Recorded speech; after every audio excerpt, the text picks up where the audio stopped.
I had this dream. I was chilling with my old friend Dominic.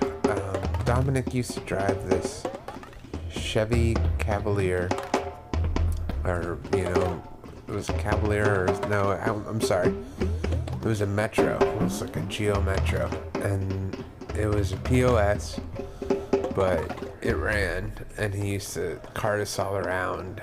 This is back when I lived in a collective house in Denver, Colorado. And in the dream, I would leave Dominic notes in his car, and he would wake up in the morning and find them and not know who did it.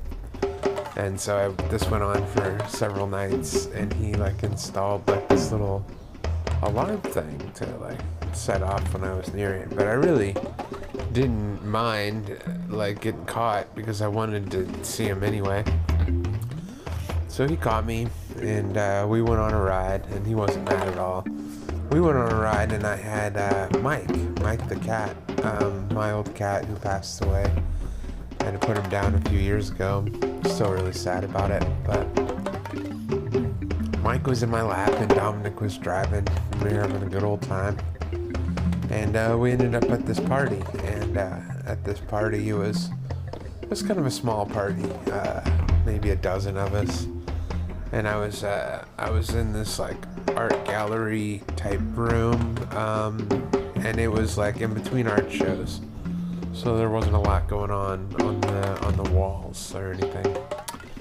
But I was looking at this drum set, and this drum set was a picture of this drum set. It had brass rings, 4 or 5 inch brass rings around every hoop, every circle.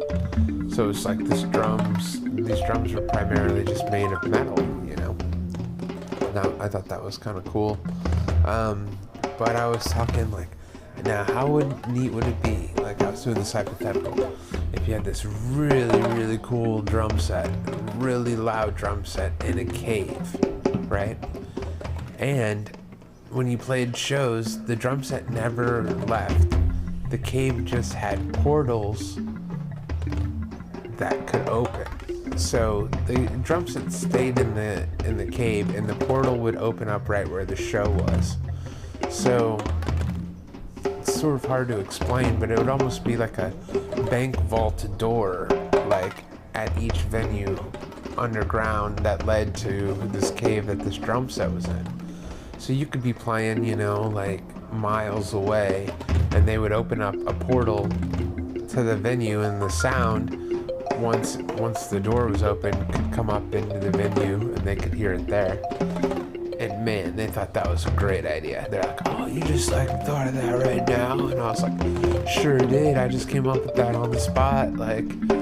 And I was pretty stoked that people thought my idea was cool. That was that dream.